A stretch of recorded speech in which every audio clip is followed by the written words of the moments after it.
কি দেখেননি এই শাহজাদপুরে তরুণ সমাজকে দলীয় রাজনীতিতে দলের স্লোগান দেওয়ার জন্য, দলের খারাপ কাজে ব্যবহার করার জন্য কিভাবে মাদকের দিকে ঝুঁকিয়ে দেওয়া হয়েছে? আপনারা কি দেখেননি এই শাহজাদপুরে মাদকের ব্যবসা কারা নিয়ন্ত্রণ করেছে? আজকে তরুণ সমাজ লাল কার্ড দেখিয়ে দিয়েছে।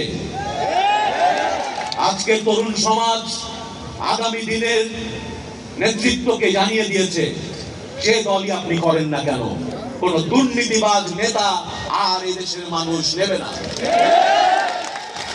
আপনি যে দলই করুন না কেন, শাহজাদপুরের মানুষ, বাংলাদেশের মানুষ বলে দিয়েছে, দেশের টাকা লুট করে যারা বিদেশে পাচার করে তাদেরকে তারা প্রত্যাখ্যান করবে। আগামী দিনগুলোতে আমরা একটা সুন্দর শাহজাদপুর গড়ে তুলতে চাই। এই শাহজাদপুরের শত শত বছরের ঐতিহ্য আছে। এখানে মানুষের মধ্যে আধ্যাত্মিকতার চর্চা আছে, ইসলামী মূল্যবোধের চর্চা আছে, এখানে সম্প্রীতি আছে, সনাতন ধর্মাবলম্বী হিন্দু ভাইদের প্রতি সকলের মমত্ববোধ আছে। হিন্দু, মুসলমান, বৌদ্ধ, খ্রিস্টান, বাঙালি, আদিবাসী, আমাদের সবার একটা করেই নাগরিকত্বের পরিচয় আছে, একটা করেই আমাদের জাতীয় পরিচয় পত্র আছে, আছে না? সেখানে আমাদের পরিচয় লেখা আছে, আমরা বাংলাদেশী, আমরা বাংলাদেশের নাগরিক, এই দেশটা আমাদের। আমরা সেই বাংলাদেশ গড়তে চাই, এক বাংলাদেশ, এক দেশ, এক জনগোষ্ঠী, সবাই আমরা ভাই বোন, সবাই আমরা পরস্পরের প্রতি মমতায় থাকবো। এবং যে কোনো শক্তি তাদের অপকর্মে, তাদের ক্ষমতার লোভে, তাদের অপরাজনীতিতে আমাদের ব্যবহার করার জন্য যখন বিভক্ত করবে, এই তরুণদের থেকে আমরা শিখেছি, আমরা তাদের চোখে চোখ রেখে না বলে দেব। আমি আপনাদেরকে বলতে চাই, আমি নিজে এই মাটির সন্তান, এখানে আমি রাজনীতি করি, আমার একটা রাজনৈতিক পরিচয় আছে। আমি বিএনপি করি, আমি বাংলাদেশী জাতীয়তাবাদী 15 বছর দেশেও এখনো বিভিন্ন বিশ্ববিদ্যালয়ে পড়াই। আমার সঙ্গে তরুণদের দেখা হয়, যোগাযোগ হয়, তাই আমার কিছুটা সুবিধা হয়েছে, আমি হয়তো কিছুটা আপনাদের বুঝতে পারি। আপনারা কারো থেকে ধার করা জ্ঞান চান না, আপনারা অন্যের মুখে খাবারের স্বাদ বুঝেন না, আপনারা নিজেরা যাচাই বাছাই করে তথ্য দেখেন, নিজের বিবেককে ব্যবহার করে আপনারা ভালো মন্দ বিচার করেন। এইখানেই আমি আশাটা দেখি। এই কারণে আপনাদের জ্ঞান আছে, প্রযুক্তি আছে, বিবেক আছে, আপনি আপনার উত্তরগুলো খুঁজে নেবেন। যারা টাকা লুট করে, পাচার করে, আপনার কি মনে হয় তাদের সন্তান সন্ততিরা এই দেশে থাকবে এবং থাকে? থাকবে না, থাকে না। যাকে নিয়ে তা আগের অন্য দলটির, যারা আজকে শত শত মানুষকে খুন করে খুনির দলে পরিণত হয়েছে, সেই দলটি যাকে নেতা মানেন, তার একজন বংশধর এই বাংলাদেশে থাকেন না। তারা আমাদেরকে বাঙালি মূল্যবোধ শিখাতে চান। তাদের বংশধররা নানান দেশের নানান জাতির বিয়ে শাদী করে বিদেশে সুখে আছেন, তাদের থেকে আমাদের বাঙালি সংস্কৃতি শিখাতে চান তারা আমাদের। এই প্রশ্নগুলো নিশ্চয়ই আপনাদের মধ্যে এসেছে, তাই আপনাদেরকে যখন বুলি করা হয়েছে, কিছু বললেই রাজাকার, তাই না? আপনারা বুলি বোঝেন না? বোঝেন তো? তারা ছিল বুলি। কথা বলতে গেলে আপনাকে বুলি করে লজ্জা দিবে, আপনাকে সমাজে সমাজচ্যুত করবে, এই তো তাদের খেলা, আপনারা বুঝে ফেলছেন। এবং তারা সবচেয়ে বুলির হাতিয়ার হিসেবে যে শব্দগুলোকে ব্যবহার করত, আপনারা সেই শব্দটা তাদের দিকে ছুঁড়ে মেরেছেন। আজকে প্রমাণিত হয়েছে তারা বিদেশি প্রভুর দাসত্ব করে। অ্যাজ অফ টুডে, আজ পর্যন্ত বিদেশি প্রভুর দয়ায় কে বেঁচে আছে? কার সাহস নাই এই ছোট্ট বাচ্চা অবোধ শিশুগুলোর সামনে তারা চোখে চোখ রেখে যখন প্রশ্ন করে, আপনি আমাকে এত জ্ঞান দেন, আপনি আমার ভোটটা দেন না কেন? তখন উনি এই কথা সেই কথা, নানান কথা। ঠিক আছে, আপনারা এটাও দেখেছেন, এই যে আজকে আমাদের দলীয় নেতৃবৃন্দ আছেন, গত 15 বছরে আপনাদেরকে যেমন তরুণ সমাজ আপনারা গত 1 মাসে পাখির মতো গুলি করে মেরেছে, আমি বলবো না, আপনারা দেখেননি, আপনারা পত্র পত্রিকায় পড়েননি যে আমার 700 ভাইকে গুম করা হয়েছে। আমি ব্যক্তিগতভাবে চিনি, যার সঙ্গে বসে একসাথে ভাত খেয়েছি, গত 15 বছরে এমন 4 জন আমার ভাই গুম হয়ে গেছে। এই জিনিসটাই বাংলাদেশে ছিল না, ছিল কি কখনো? বাংলাদেশে কখনো একদিনে ঢাকা শহরে 100 নাগরিক, 100 ছাত্রকে, নিরস্ত্র ছাত্র, তারা হাত তুলে খালি হাতে মিছিল করছিল? বাংলাদেশের ইতিহাসে নাই, আমাদের প্রথম মুক্তিযুদ্ধর ইতিহাসে নাই যে ঢাকা শহরে একদিনে 100 জন নিরস্ত্র জনগণকে রাষ্ট্রীয় পেটোয়া বাহিনী গুলি করে মেরেছে। কোনো দিন এটা ছিল না, ছিল? এখনো কিন্তু এই দেশটাকে অরোধ রাজ্য, তাবেদার রাজ্য করে রাখার চেষ্টা চলছে। আজকে 2024-এ এসে তরুণ সমাজ বুঝেছে, সারা বাংলাদেশের মানুষ বুঝেছে যে বাংলাদেশে এমন নেতৃত্ব দরকার যারা দেশকে বাঁচাবে, মানুষকে বাঁচাবে, দেশকে বিক্রি করবে না, মানুষকে গুলি করে মারবে না। আমাদের দল বলে বলছি না, আপনাদের ইন্টারনেট আছে, চেক করে দেখেন। 2009 সালে যখন এই সরকার ক্ষমতায় আসে, যখন ওই আমাদের রাষ্ট্রীয় ব্যবস্থাকে ধ্বংস করার জন্য সেই বিডিআর বিদ্রোহ মঞ্চস্থ হয়, প্রথম দিন থেকে দেশের শিক্ষা ব্যবস্থাকে ধ্বংস করার যখন চক্রান্ত হয়, কারিকুলামে বিভিন্ন জিনিস ঢুকানো হয়েছে যা আমাদের মূল্যবোধের সাথে যায় না, শিক্ষা ব্যবস্থাকে ধ্বংস করা, আমাদের সামরিক বেসামরিক বাহিনীগুলোকে দলীয়করণ এবং নানানভাবে রাষ্ট্রের থেকে একটা দলের বাহিনীতে পরিণত করা। কথাগুলো হয়তো কঠিন মনে হবে, কিন্তু আমি বিশ্বাস করি আপনারা এখন এগুলো আপনাদের জন্য কঠিন কথা না, এগুলো আপনারা বোঝেন বলেই আন্দোলন করতে পেরেছেন। আমাদের নেত্রী, দেশ নেত্রী বেগম খালেদা জিয়া 2009 সালে এই স্লোগানটা দিয়েছিলেন, ইন্টারনেটে খোঁজ নিলে দেখতে পাবেন, দেশ বাঁচাও, মানুষ বাঁচাও। এবং আজ 15 বছরে যখন প্রথমে জামাত শিবিরকে হত্যা করা হয়েছে, নির্যাতন করা হয়েছে, আমাদের মধ্যে অনেকে ভেবেছেন মারুফ, ওরা তো জামাত, আমি তো জামাত না। শেষ হলো জামাতকে পিটানো, শুরু হলো, তারা প্রশ্ন করে বিরোধী দল। কোন বিরোধী দলের উপরে মানুষের আস্থা? বিএনপি। বিএনপিকে পেটানো শুরু হলো। আমরা অনেকেই ভাবলাম থাক, আমি তো বিএনপি না, আমি চুপচাপ থাকি। বিএনপিকে মেরে ফেলা হলো, 500 জন গুম হলো, 3 শতাধিককে হত্যা করা হলো। এরপরে তারা শুরু করলেন বামপন্থীদেরও পিটাতে হবে, কারণ তারা বলে তেল গ্যাস যে আমরা বিক্রি করে দিচ্ছি, ওরা আবার এটা পাবলিককে বলে দিচ্ছে। আপনারা পড়েছেন না পত্রিকায়, প্রফেসর আনু মোহাম্মদকে রাস্তায় পিটানো হয়েছে। একজন শিক্ষক, একজন অধ্যাপক, তিনি কারো থেকে টাকা নেননি, নির্বাচনও করতে আসেননি। দেশের সম্পদ যা আপনাদের কাজে লাগবে আগামী প্রজন্মের জন্য, যেটা আপনাদের মালিকানা, যেটা সেগুলো বিক্রি করে ডাকাতি করার জন্য বিদেশিদের সমর্থন নিয়ে ক্ষমতায় থাকা। এই তো এখান থেকে শিক্ষা হচ্ছে, জামাতকে মেরে ফেলা হলো, বিএনপিকে মারা হলো, আমরা আসলাম না। বামপন্থীদের মারা হলো, আমরা আসলাম না। এই যে দানব, স্বৈরাচারের দানবের সাহস এবং স্পর্ধা বাড়তে থাকলো। সে তখন কথা বললেই কামড়াতে আসে। কোন একটা প্রাণী আছে না, আপনারা ডাকেন সেই নামে, সেটাই। তো তারা কথা বললে খেপে গেলেন উনি। আপনারা কি বলেছেন? কোটা সংস্কার চাই। উনি 18 সালে একবার খেপে গেলেন, দেবই না, সব বাতিল, মানে ওনার বাপের তালুক, দেব নেব, উনি দেওয়ার কে? 5 বছর পরে প্রতারণা, ফ্রড, মিথ্যুক, এগুলো অনেক খারাপ কথা, আপনারা জানেন না। পৃথিবীতে আমরা তো অনেক রকম গালি দেই, কিন্তু সভ্য দেশে সবচেয়ে খারাপ গালি, সবচেয়ে লজ্জার গালি হচ্ছে ইউ আর এ লায়ার। দেখেন না আপনারা সিনেমায়, দেশ বিদেশে? পৃথিবীতে, বাংলাদেশের ইতিহাসে কোন প্রধানমন্ত্রী, কোন রাষ্ট্রপতি প্রতিদিন টেলিভিশনে হাজার হাজার মানুষের সাথে নির্লজ্জ মিথ্যাচার করেছে ওনার চেয়ে বেশি আপনারা কোনোদিন দেখেছেন, শুনেছেন?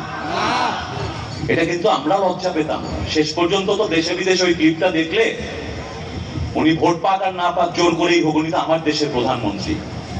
আমি যখন বিদেশের কনফারেন্সে যাই, দেশি বিদেশিরা আমাদেরকে লজ্জা দেয়। তো এইভাবে করতে করতে কিন্তু আসলে দানবের ঔদ্ধত্য বাড়তে থাকে। আপনারা তরুণ, আপনাদের সামনে আরো গোটা জীবন পড়ে আছে। যে কঠিন আন্দোলন করে আপনারা দেশকে মুক্ত করেছেন, আপনাদের একটা বড় কাজ থাকবে। আপনারা তো বুঝে গেছেন, যদি ইতিহাসকে সংরক্ষণ করা না হয়, যারা দুর্জন, যারা দুষ্কৃতিকারী, তারা ইতিহাসকে বিকৃত করে। যে ইতিহাস আপনারা সৃষ্টি করেছেন, সেই ইতিহাস নিয়ে তারা মিথ্যাচার করেছে। দেখেননি? আপনার 500 ভাই বোন রক্ত দিয়েছে, তারা বলে 100 জনও মরে নাই।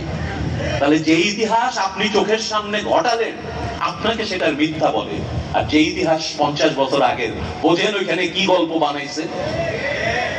পৃথিবীর ইতিহাসে এমন কোন যুদ্ধের নেতা আছে, যুদ্ধের প্রথম প্রহরে সুটকেস গুছাইয়া পাইপ খাইতে খাইতে শত্রুপক্ষের কাছে আত্মসমর্পণ করে?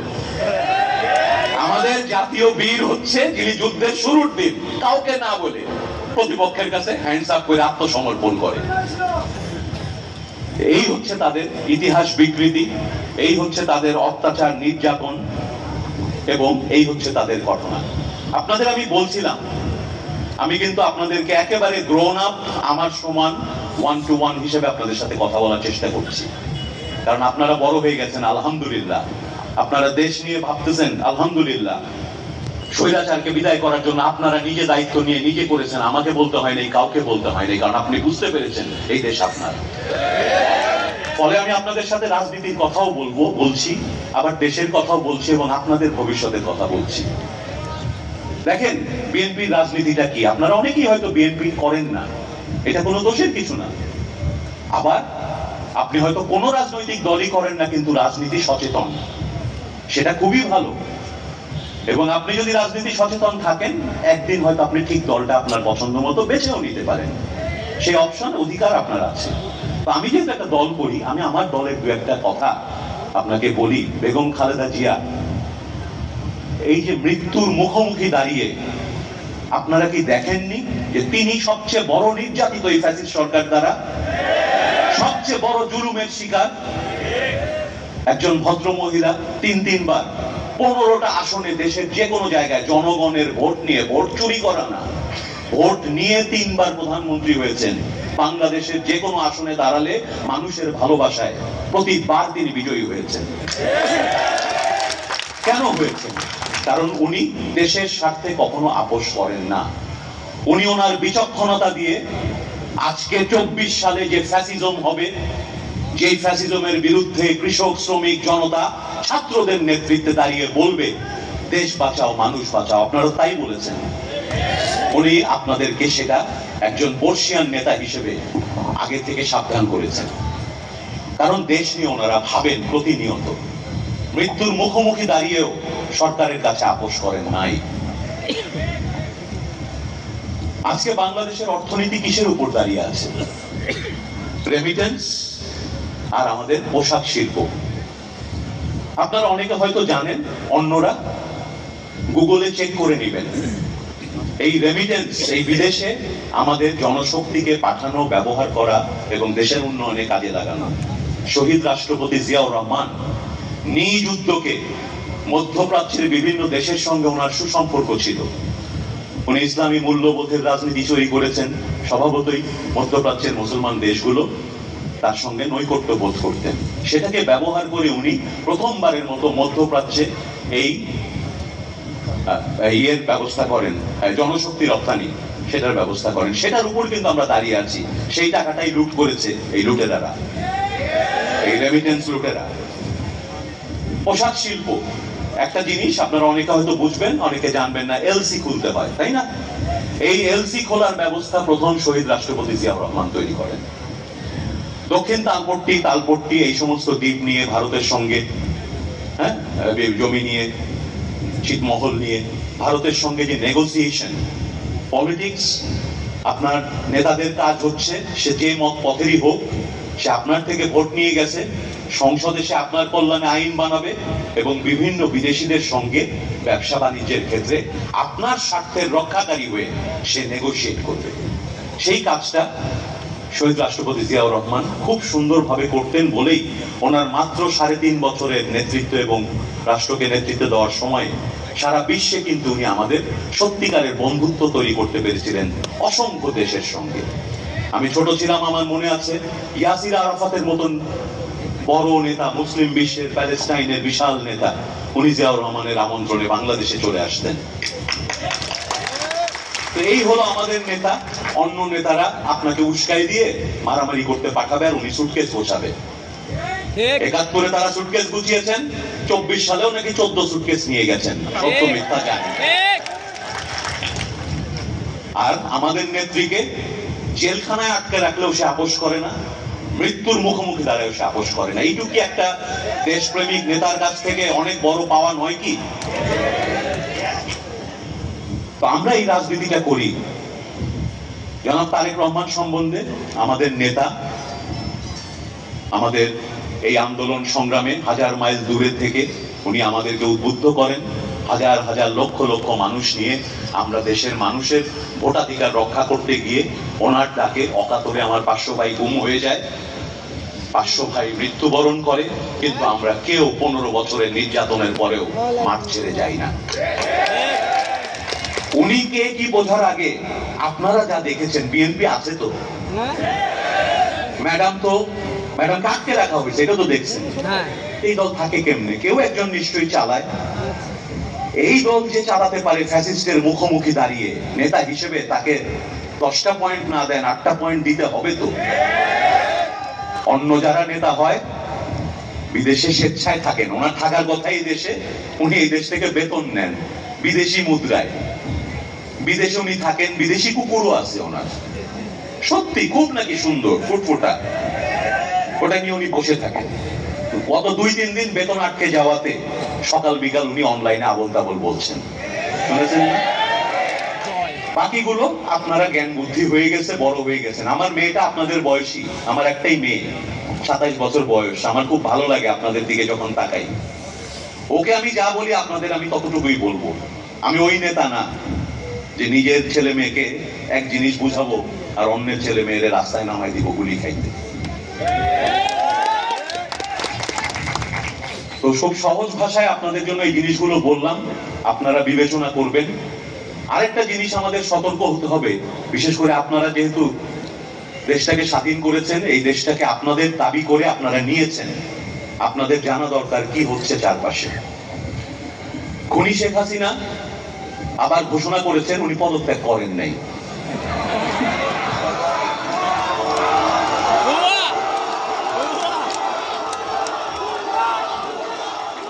উনি কোথায় আছে বলে না, কোথায় যেন কুর্চির মধ্যে লুকাইছে, লুকায় লুকায় উনি বলে।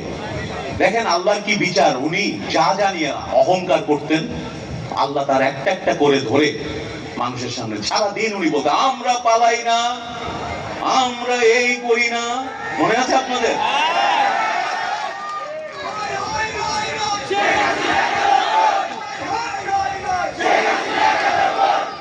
গেল কই না ঠাট্টা হাসি না, সিরিয়াস টোন কথা বলি। যখন যেদিন আপনার শহীদ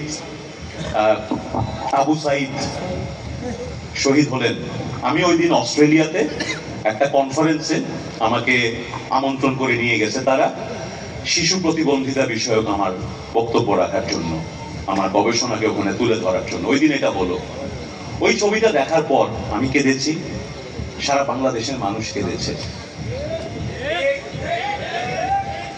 এবং সেই কান্না একদিকে ছিল যেমন দুঃখের কান্না, গর্বেরও কান্না। তো এই ছেলেরা এইভাবে জীবন দিল, এদেরকে তো খুন করা হয়েছে, আরো শত শত ভাইদেরকে বোনদেরকে খুন করা হয়েছে। অন্য নামে ডাকবেন না, খুনকে খুন বলতে হবে, খুনিকে খুনি বলতে হবে, খুনির বিচার চাইতে হবে।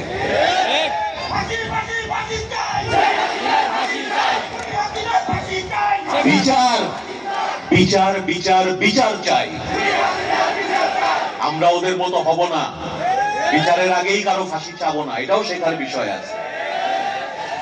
আমাদের হুজুরদেরকে, আমাদের আলেমদেরকে মিথ্যা কথা বলে জনগণকে বিভ্রান্ত করে এই ফাঁসি চাই বলে কিন্তু আমাদের আলেমদেরকে হত্যা করা হয়েছে। 5ই মে হেফাজতে এতিম বাচ্চাদেরকে গুলি করে মারার প্রেক্ষাপট তৈরি করা হয়েছে। আমাদেরকেও আপনাদেরকেও শিখতে হবে। আমরা অনেক কিছু ফ্যাসিজম কিন্তু মাথার ভিতর ঢুকে যায়। আপনি ফ্যাসিজমের বিরুদ্ধে লড়াই করবেন, কিন্তু অনেক সময় দেখবেন আপনার নিজের আচরণ ওরকম হয়ে গেছে। তো আমি বলবো আবার বিচার বিচার বিচার চাই। এইটাই আপনাদের এই ভাইদের এই বোনদের বিচার ছাড়া ঘরে ফেরা যাবে না। ঘরে ফিরে গেলে এই খুনিরা আরো সাহস পাবে। ওই যে গল্পটা বলছিলাম, কমিউনিস্টকে ধরে নিয়ে গেছে, আমি তো কমিউনিস্ট না। এই করতে করতে কিন্তু ওরা এখন মানুষের বাসায় ঢুকে গুলি করে। ছোট বাচ্চা ছাদে দাঁড়ালে সেখানে